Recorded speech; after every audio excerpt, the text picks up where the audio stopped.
Hello, everyone. Um, can I just like do that? Okay. So, hello, welcome. If you did not watch part one that I did last night, you should go watch that and then come watch this one. It will make way more sense. But as the title says, and as I did last night, but I'm going to finish it today, and hopefully the internet's way better. We left off at they were doing hearings of the eyewitnesses that saw UFOs.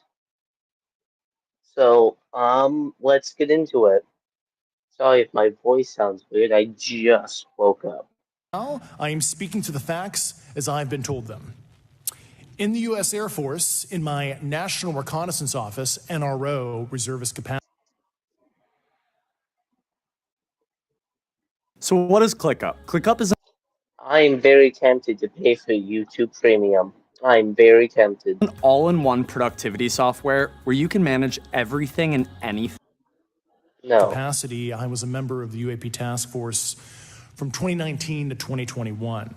I served at the NRO Operations Center on the director's briefing staff, which included the coordination of the presidential daily brief and supporting variety of contingency operations, which I was the Reserve Intelligence Division chief.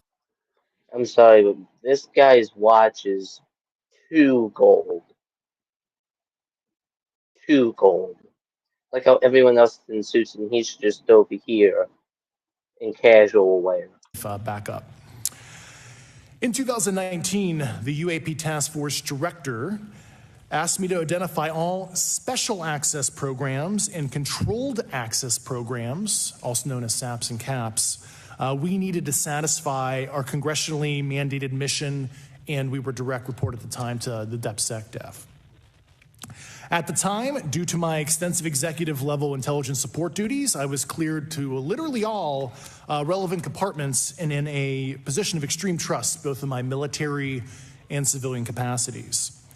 I was informed in the course of my official duties of a multi-decade UAP crash retrieval and reverse engineering program, to which I was denied access to those additional read-ons when I requested it.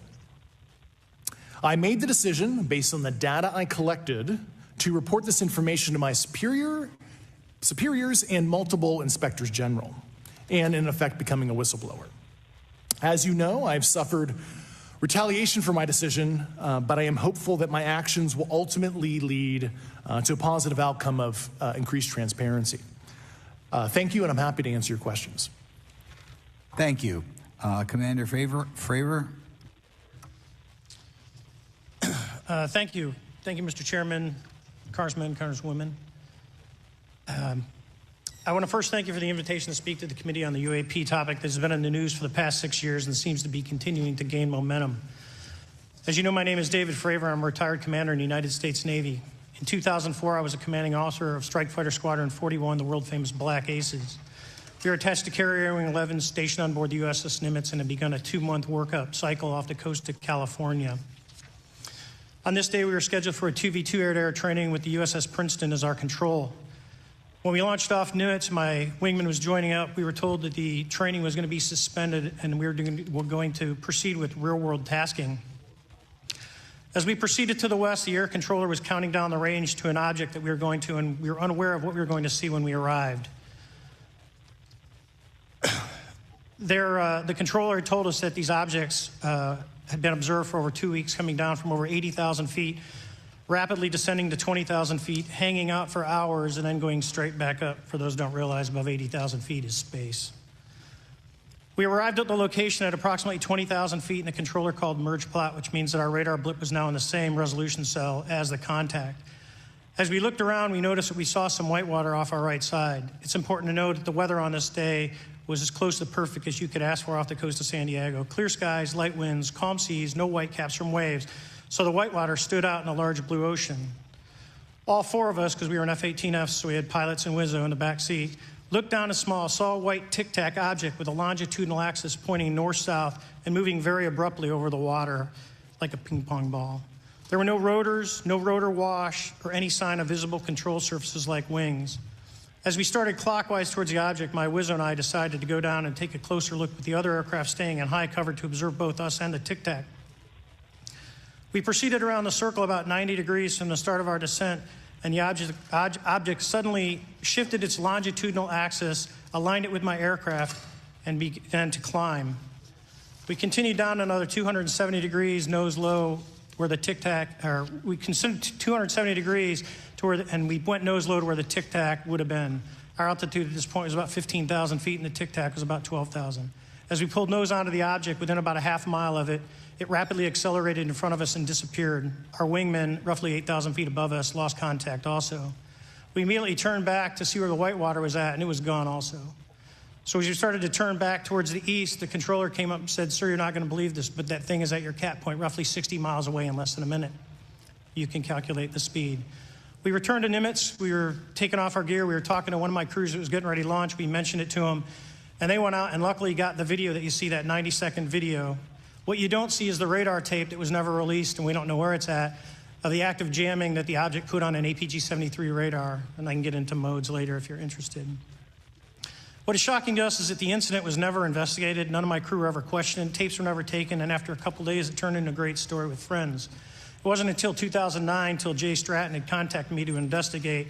Unbeknownst to all, he was part of the ATIP program in the Pentagon led by Lou Elizondo. And there was an official report that came out that's now on the internet. Years later, I was contacted by the other pilot, Alex Dietrich, and asked if I'd been contacted, and I said no, but I'm willing to talk. I was contacted by Mr. Elizondo, and we talked for a short period of time, and he said we'd be in contact. A few weeks after that, I was made aware that Lou had left the Pentagon in protest and joined forces with Tom DeLonge, Chris Mellon, Steve Justice, and others to form Two Stars Academy, an organization that pressed the issue with leading industry experts and U.S. government officials. They worked with Leslie Kean, who is present today, Ralph Blumenthal, and Helene Cooper to publish the articles in the New York Times 2017 New York Times. And it removed the stigma on the topic of UFOs, which is why we're here today. Those articles open the door for the government and public that cannot be closed. It has led to an interest from our elected officials who are not focused on little green men, but figuring out where these craft are, where they're from, the technology they possess, how do they operate. It also led to the Whistleblower Protection Act and the NDAA. There are multiple witnesses coming forward to say that have firsthand knowledge, and Mr. Grush just covered that. What concerns me is that there's no oversight from our elected officials on anything associated with our government processing or working on craft. Believe not from this world. This issue is not a full public disclosure that could undermine national security, but it is about ensuring that our system of checks and balances works across all work done in the government using taxpayer funds. Relative to government programs, even unacknowledged WAVE programs have some level of oversight by the appropriate committee members in the House and Senate, and this work that is said to be occurring from whistleblower testimonies should not be exempt. In closing, I would like to say that the tic-tac object we engaged in 2004 was far superior to anything that we had on time, have today, or are looking to develop in the next 10 years. If we in fact have programs that possess this technology, it needs to have oversight from those people that the citizens of this great country elected in office to represent what is best for the United States and best for the citizens. I thank you for your time. Thank you very much. Thank you very much. I know it's very difficult for all of you, all you've done in the past to try to illuminate this issue. Call on myself first for some questions. I'm going to start with Mr. Graves.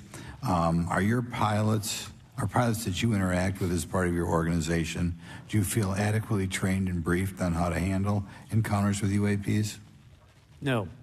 Right now, military witnesses to UAP have limited options for reporting UAP, but more. How about this? Instead of reporting it, I don't know, shoot it down. Not commercial, and it's not friendly. It ain't military. It ain't a commercial airliner. We make it disappear with the weapons that we hold. I find we literally hold weapons of mass destruction, but you're telling me you can't shoot this tic-tac. That's Concerning is that commercial aviation sector has not adapted to the lessons that the military has implemented. The military and Department of Defense has stated that UAP represent a critical aviation safety risk. We have not seen that same language being used in the commercial markets. They are not acknowledging this risk. Okay. What steps do you think have to be taken to improve a pilot's UAP reporting, be it military or commercial? Right now, we need a system where pilots can report without fear of losing their jobs. There is a fear that the stigma associated with this topic is going to lead to professional repercussions, either through management or perhaps through their yearly physical check. So having a secure system, reducing the stigma, and making this information available through the public is going to reduce the concerns that aircrew have. Could you just give me a little idea of the degree to which reports in the past are not made public right now? Well, I don't think there has been a proper reporting system to gather those reports and thus not report them. So to answer your question, I think there is a dearth of data due to the fact that the reporting has been limited up to this time. Could you tell me why you believe it's, kind of to play the devil's advocate, a reason why some of this stuff should not be available to the public? There's certainly some national security concerns when we use our advanced sensors in our tactical jets to be able to identify these objects. However, there's no reason that the objects themselves would be classified. I would be curious to see how the security classification guideline actually spells out the different nuances of how this topic is classified from the perspective of UAP, not national security. I'll give you a follow-up on that. Assuming that there are reasons why not all this should be made public, this has been around for a long period of time. Can any of the three of you think of any reason why anything related to UAPs, say 15 years and back, should not be immediately made public?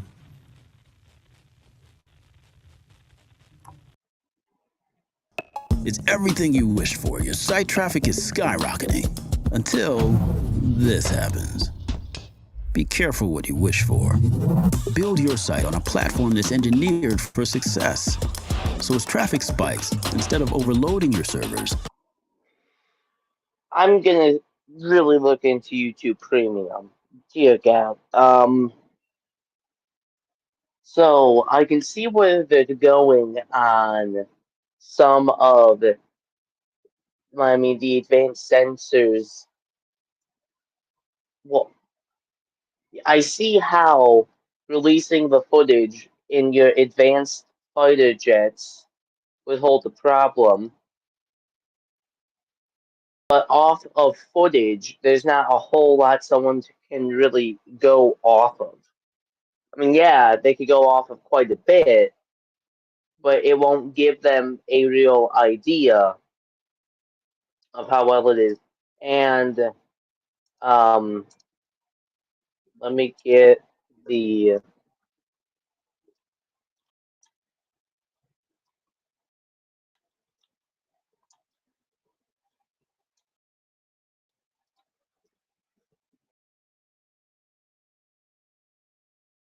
okay, hang on, is this?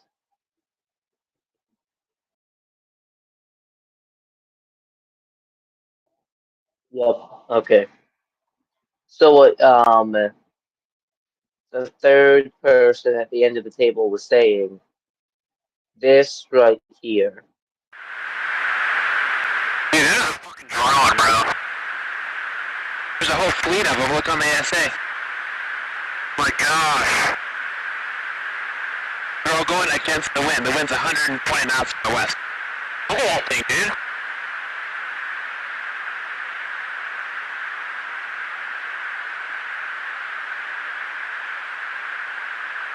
That's not our LNS though, is it? It's not. That is the LNS, dude. Well, if there's like... Look at that thing. It's rotating.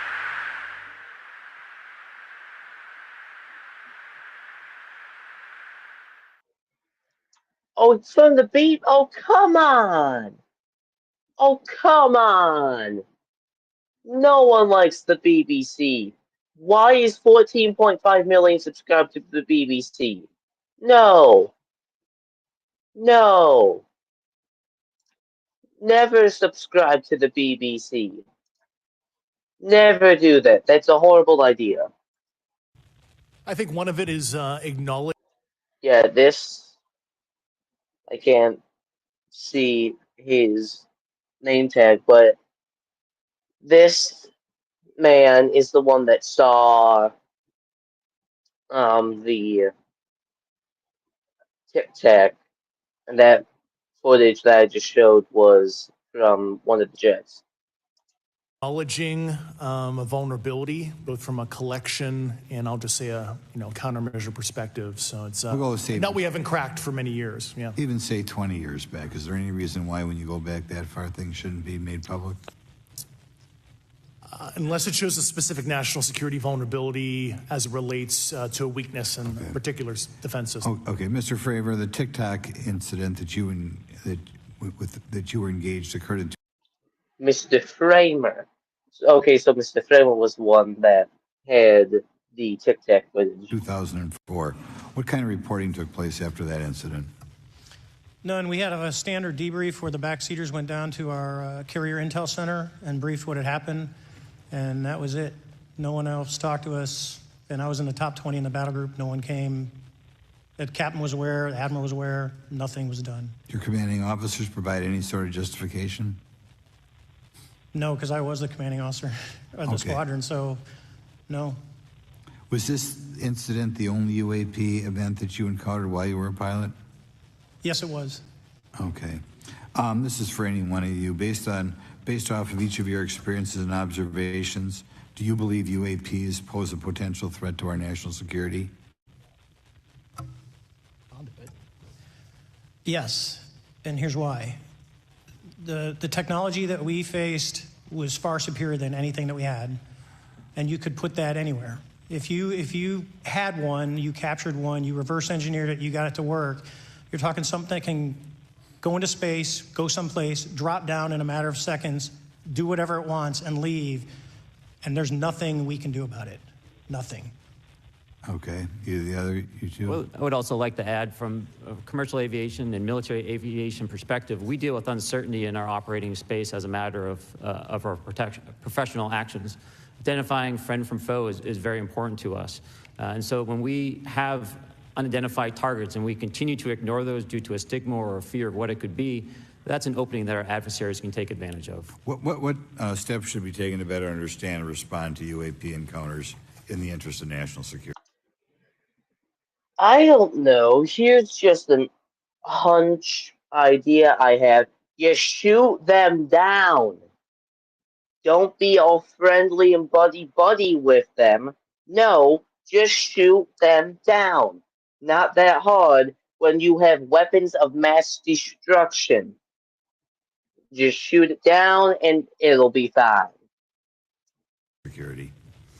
There needs to be a location where this information is centralized for processing, and there needs to be a two-way communication loop so the operators on the front end have a feedback and can get best practices on how to process the information, what to do, and to ensure that their reporting is being listened to. Right now, there is not a lot of back and forth. Mr. Grush, in your complaint to the Intelligence Community Inspector General, you claim that you believe information is being hidden. What kind of information do you think was hidden, and do you think it should remain hidden? Yes, I can speak to that very briefly in unclassified manner. As you know, the preponderance of my complaint was classified to the intelligence communities. Both material acquisition and exploitation activity, also baselining the UAPs but not sharing it with intelligence professionals that are actually doing step briefs to pilots, that kind of information. Yeah. Okay, thank you very much. Now we'll go to Mr. Garcia. Thank you. Again, thank you all for your service and for testifying today. Want to just talk about UAPs as it relates to what we're seeing in the pilots' interaction with UAPs. Particularly, Mr. Graves, one of the, I think, concerns that for members of this committee is this idea that pilots, there's no system to actually report UAPs.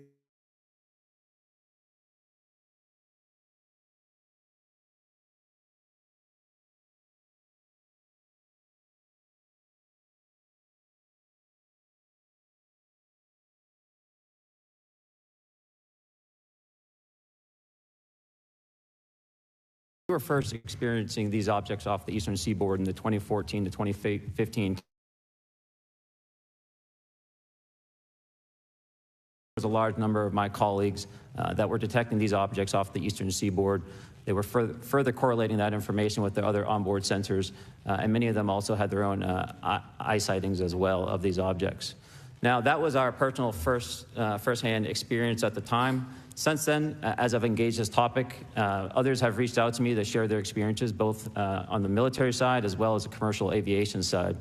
On the military aviation side, veterans that have recently got out have shared their stories and have expressed how the objects we were seeing in 2014, 2015 continued all the way to 2019, 2020, and beyond. And so it became a generational issue for naval aviators on the eastern seaboard. This was something we were briefing to new students. This is something that was included in the notice to airmen to ensure that there was no accidents. And now with commercial aviators, they are reaching out because they're having somewhat similar experiences as our military brothers and sisters, but they do not have any reporting system that they can send us to. And let me just add, both to Mr. Fravor as well as Mr. Graves, not having this system for reporting, would you both agree that is harmful to not just our national security interests, but to understand this phenomenon of what's happening with UAPs? I think it's actually a travesty that we don't have a system to correlate this and actually investigate. You know, so if you took the East Coast, you know, there's coastal radars out there that monitor our air defense identification zone, so out to 200 miles. They can track these, you know, so when you see them, they could actually go and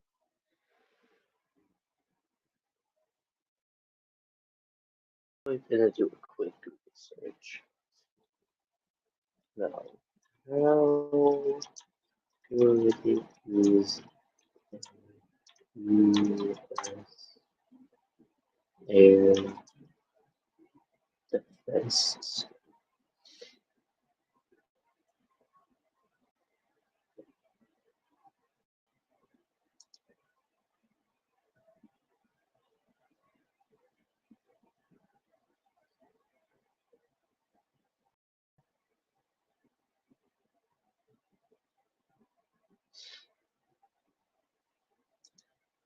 Hang on.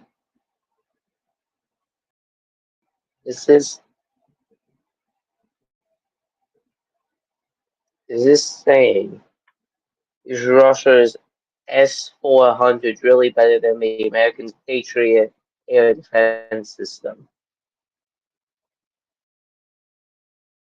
Well, seems how Russia's losing even if they have their air defense system. We just suck at knowing that if it's something you don't know, you shoot it down. You unleash a rain of fire on it. Don't try to be friendly with it. No. Just no. and pull that data and get maneuvering. And instead of just having the airplanes, there's other data sources out there. And I've talked to other government officials on this. You need a centrally located repository that these reports go to. So if you just stuck it in DOD, you wouldn't get anything out of the Intelligence Committee because they have a tendency not to talk. But if you had a central location where these reports would come in, not just military, but also commercial aviation, because there's a lot of that going on, especially if you talk to anyone that flies from here to Hawaii, over the Pacific, they see odd lights. So I think you need to develop some. Okay, so he mentioned odd lights. So some lights, those could be explained. Other ones, they can't really be explained. But lights in the ocean, that's like dead center middle of the ocean. That's just a little concerning.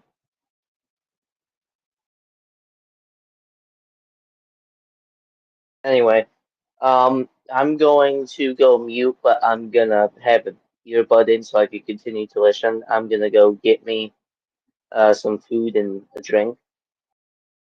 Something that allows you a central point to collect the data in order to investigate. Mr. Graves? I would concur with everything Mr. Fravor said.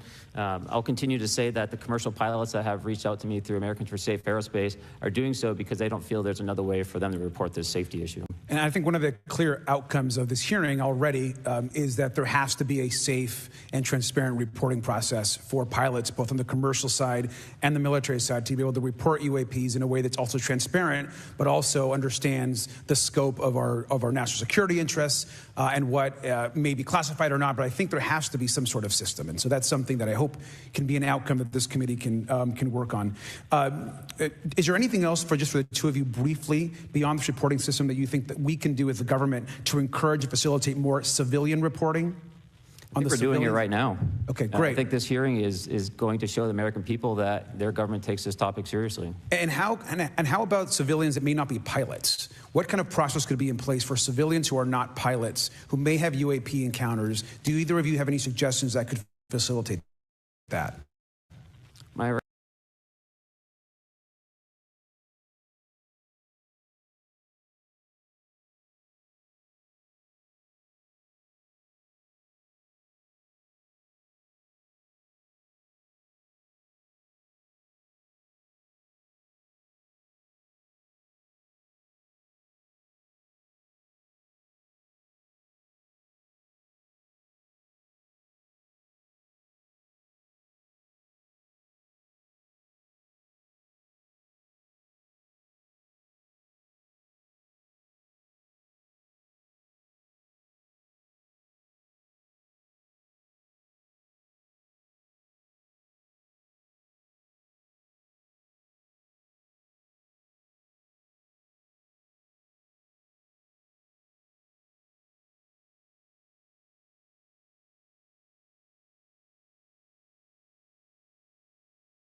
Okay, sorry for that wait. It would have continued going, except it was extremely glitchy. So I'm gonna hop back into it, and I will do it while doing this. My recommendations would be to make that a sensor-centric operation in order to make it as objective as possible. Okay. Sir, Mr. Fravor? No, I agree with Mr. Graves on that. Okay. Just briefly, I also just want to note, particularly for the two pilots, and I have a question for Mr. Grush.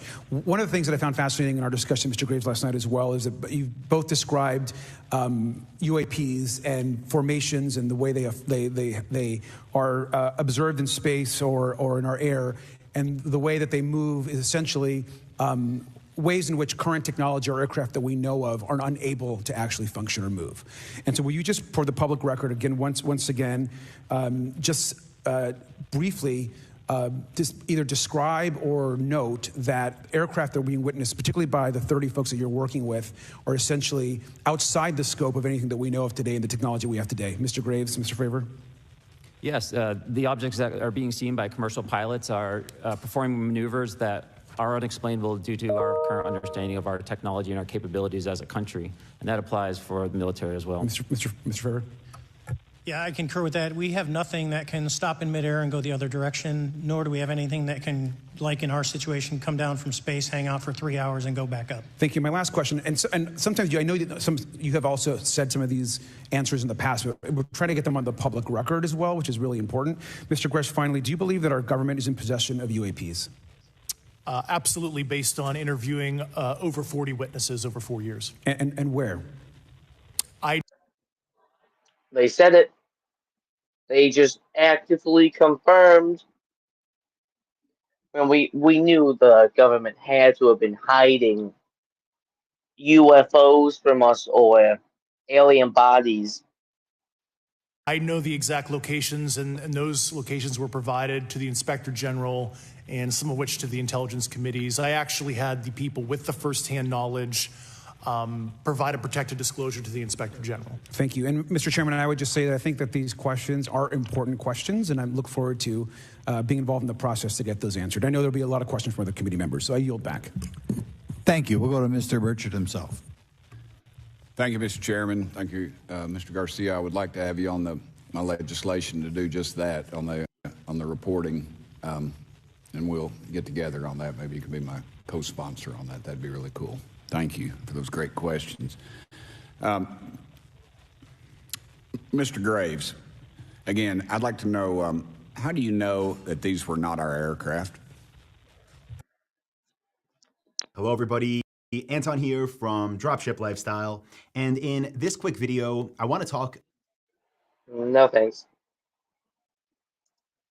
Some of the behaviors that we saw in a working area, we would see these objects being at 0.0 Mach, that's 0 airspeed, over certain pieces of the ground. So what that means, just like a river, if you throw a bobber in, it's going to float downstream. These objects were staying completely stationary in Category 4 hurricane winds. These same objects would then accelerate to supersonic speeds, 1.1, 1.2 Mach, and they would do so in very erratic and quick behaviors that I don't have an explanation for. Okay. Have you spoken to commercial and military pilots that have seen these off of our East Coast? I have. Okay. Mr. Fravor, I noticed that in the Tic Tac video, it's Tic Tac like the candy, not TikTok like the Chinese Communist app. That's correct. Yes, sir.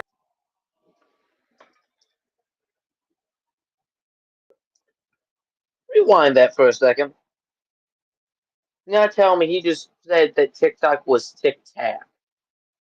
In the Tic Tac video, it's Tic Tac like the candy, not TikTok like the Chinese Communist app. That's correct. Yes, sir. I just want to make that because my daughter corrected me on that and called me a boomer. You are a boomer. Judged by your full set of gray hair, talking about UFOs. You are, in fact, a boomer, especially if you call TikTok Tic Tac. I will personally chuck this bottle at your head. And say, boomer. And I said, no, baby, it's Tic Tac like the candy. You're going to have to just look it up. And but now I would like... TikTok. It's called TikTok.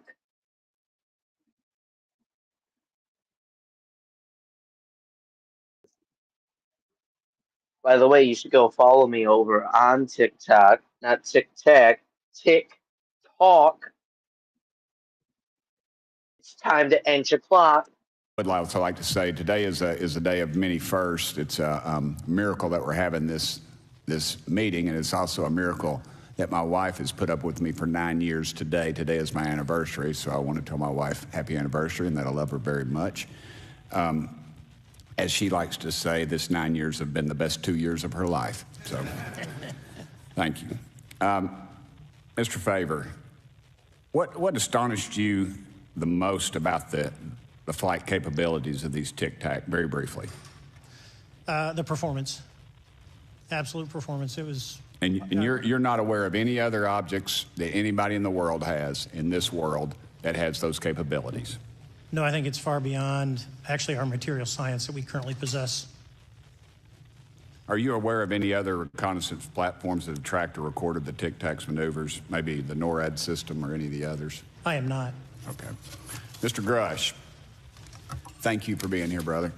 Thank you all very much. Have you faced any retaliation or reprisals for any of your testimony or anything along these lines? Yeah, I have to be careful what I say in detail because there is an open whistleblower reprisal investigation on my behalf, and I don't want to compromise that investigation by providing anything that may help provide somebody information. But it was very brutal and very unfortunate, some of the tactics they used to hurt me both professionally and personally, to be quite frank. Yeah.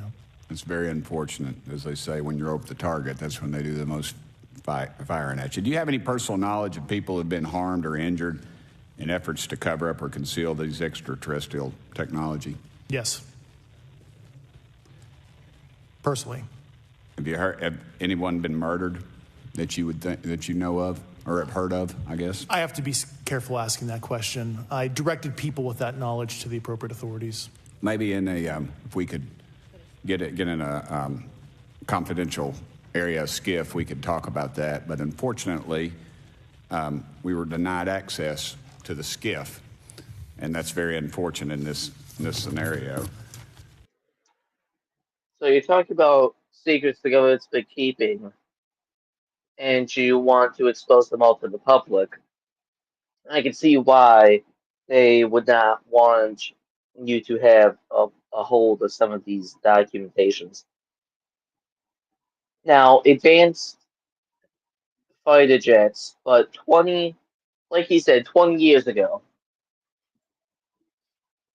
those jets don't hold relevance, really. I mean, yeah, if we use them, we will still light up any enemy we come across. It's just a little shocking.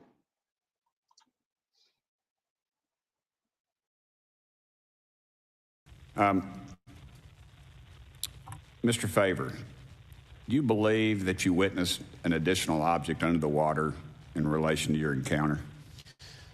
I will say we did not see an object. There was something there to cause the whitewater, and when we turned around, it was gone, so there was something there that obviously moved.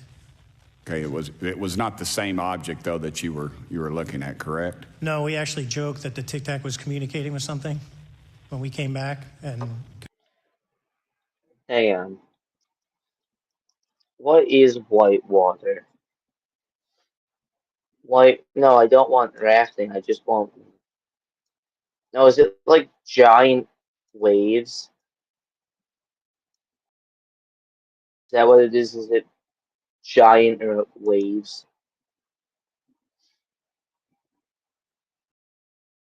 Oh. Okay. It's exactly what I think. Okay. Because the whitewater disappeared. We were, in another instance, we're told about the capabilities of a jamming during viewing of when there were some people chasing some of these objects. Did you experience any of that jamming or interrupting your radar or weapons system?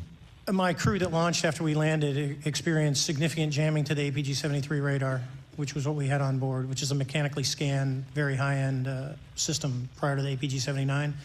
And yes, it did pretty much everything you could do: range, velocity, aspect, and then it spit the lock, and the targeting pod is passive. That's what we were able to get the video on. I'm about to run out of time, but are you aware of any of our enemies that have that capability? Oh, I've seen this in a movie. That signal brings...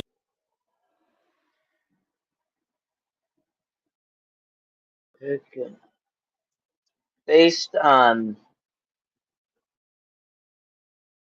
No, I don't want to know. No. Okay, I would also like to note for the record that, like George Knapp breaking Area 51, he's the reason I knew about that, and the reason I know about the Tic Tacs is Leslie Keene from New York Times article, and I would encourage everybody to read that. Thank you, Mr. Chairman. I yield back to you for no time. Very good. Mr. Raskin? Thank you, Mr. Chairman.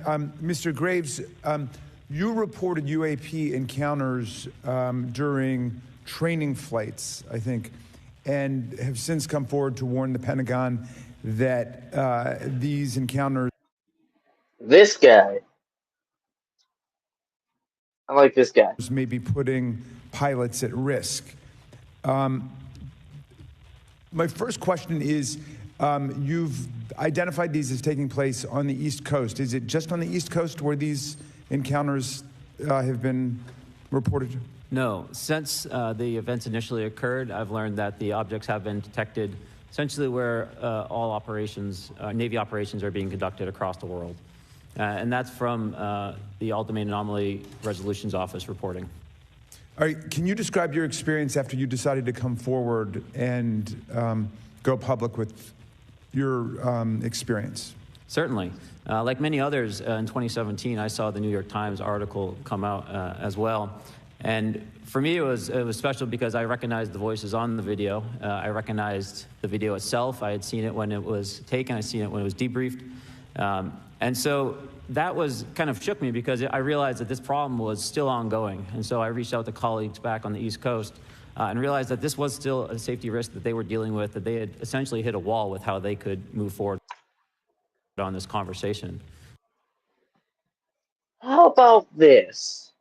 You talk to your commanding officer about shooting it down. When they say go, when they give you the go ahead, you unleash half of your payload on it just to make sure, and then you drop a nuke on it just for the extra precaution.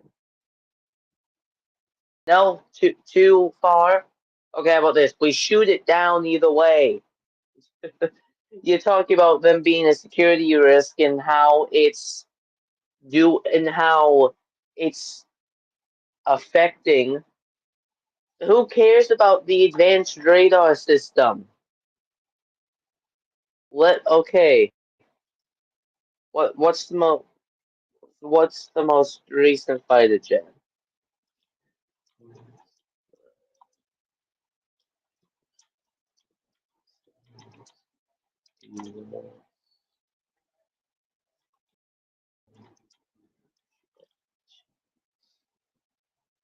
The F-35 Lightning II. It's a supersonic speed stealth fighter jet. Okay, so, what about F-22 Raptors?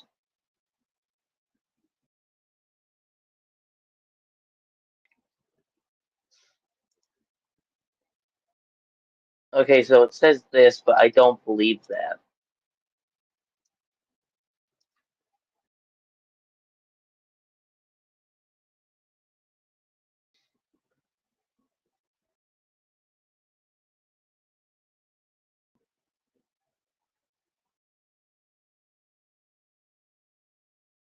So this is the F-35A Lightning II. This is the most recent fighter jet. Yes, the F-22 Raptor. Which one's better? But if I type in radar, What does it give me?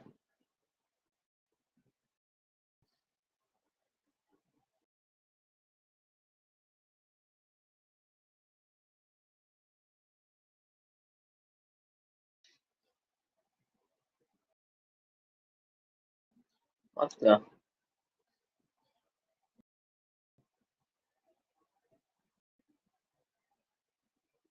I would hope it would disappear from a radar.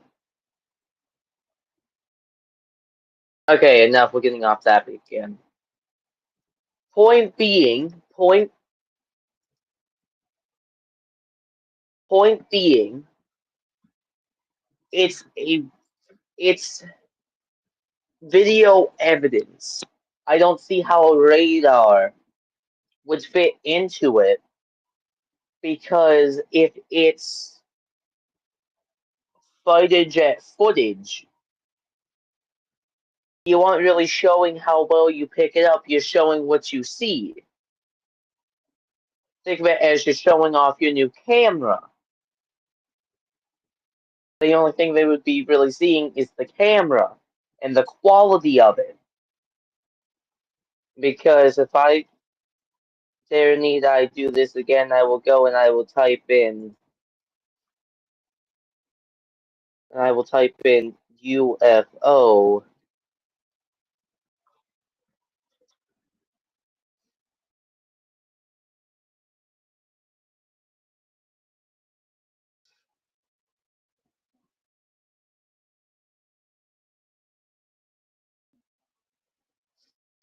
So we saw the BBC cutting stuff once again. If you know, you know.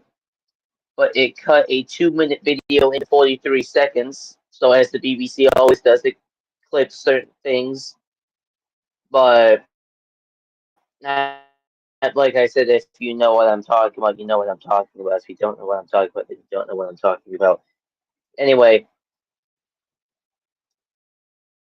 so this is 2 minutes and 20. I don't have a hearing issue. I have a listening issue. I really don't listen when someone tells me to do something. I feel like that's just me being arrogant, though.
Okay.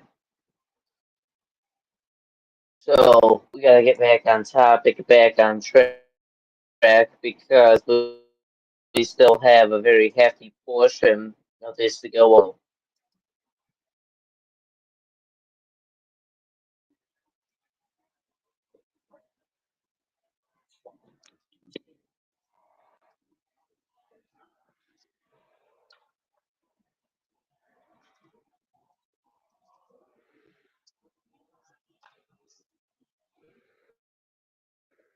Oh, not this again.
Okay, so sorry for all the lag.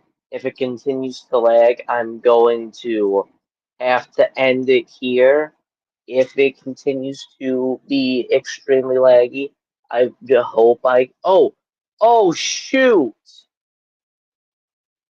Oh, you guys have just been watching me.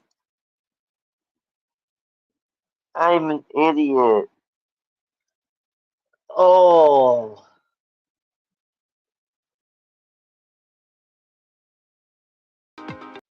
Hey, it's Dana from StreamYard. I'm so excited to announce that local. Thanks. On to Ms. Luna. Mr. Grush, in speaking to you yesterday, I just wanted to follow up on Representative Raskin's questions. In the last couple of years, have you had incidences that have caused you to be in fear for your life for addressing these issues? Yes, personally. Okay. Yeah. I just want everyone to note that he's coming forward in fear of his life. To put in perspective, if they were really not scared about this information coming out, why would someone be intimidated like that? To your knowledge, are NHIs working with adversarial foreign governments in either technology exchange programs or back engineering programs? I don't have data on that. I'm not sure. Have you heard or you had people come forward to present that evidence? Not that particular evidence that you just espoused.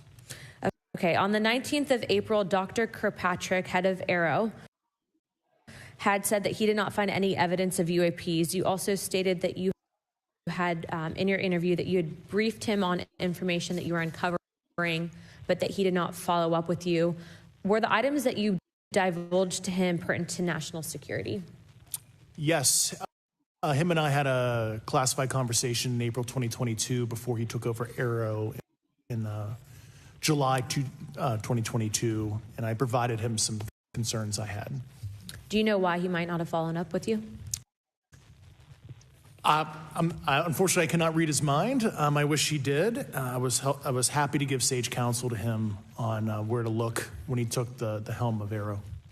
Okay, and then my last question for you before I move to Mr. Graves is you received prior approval from the Defense Department to speak on certain issues, correct? Correct. Through DOPSR, DoD Pre-Publication and Security Review, and I just want to remind the public, they're just looking from a security perspective. These are my own personal views and opinions, not the department's. Okay, I'm asking that though mainly because I think that there are many people that would like to discredit you. So it does bring a certain amount of credibility to your testimony. I'm required by law to do that as a former intelligence officer, or I go to jail for revealing classified information. Yeah, we don't want you to go to jail. My next question would. Okay, so it continues to lag, and as much as I dislike doing this, I'm gonna have to stop this, and there won't be a part 3. But based off of me getting through basically half the interview through both of these parts, I'm realizing that any military operative, or if they talk about UAPs, there is a high chance they will lose their job. So the government does not want people specifically knowing. Why, I don't understand why they're punishing them for coming forward with seeing these things. That part I do not understand, but there is hopeful. Sometimes there's a reason for everything, but these 3 witnesses that are coming forward with testimonies are risking quite a bit because they are talking about things that could inflict them, because keep in mind they are putting big red targets on their back. By coming through with this interview, they are putting big red targets on their back. And it kind of sucks. I mean, they won't let the real question is, so for all these secret departments does the president even know about them? Because if the president doesn't know, then there's a humongous problem, even though probably Sleepy Joe wouldn't have much to do with that. I feel like the president should know, but the president does not know, then, well, that's a completely different problem for a completely different day. But this is where I'm going to end it. My opinion on this is I'm glad that they've done this. They are going to give a lot of people their clarity. But as a giant altogether whole of it, we just now have more questions that were left unanswered than the questions that we had. Because yes, we knew the government knew about these. Yes, we knew that they would knew about them longer, but now it's how long have they had their technology? How have we been talking with them? Like, there's more questions left unanswered than the questions that were answered. Well, I'm going to end it. Hopefully, I will see you on my shorts that I'm posting tonight. Hopefully, I'll see you over on TikTok, or maybe you'll find me on the podcast when that next episode comes out. Thank you all for watching, and thank you to the 60 of you that have subscribed out of 100 that I want before the end of the year. So I'm going to stop talking.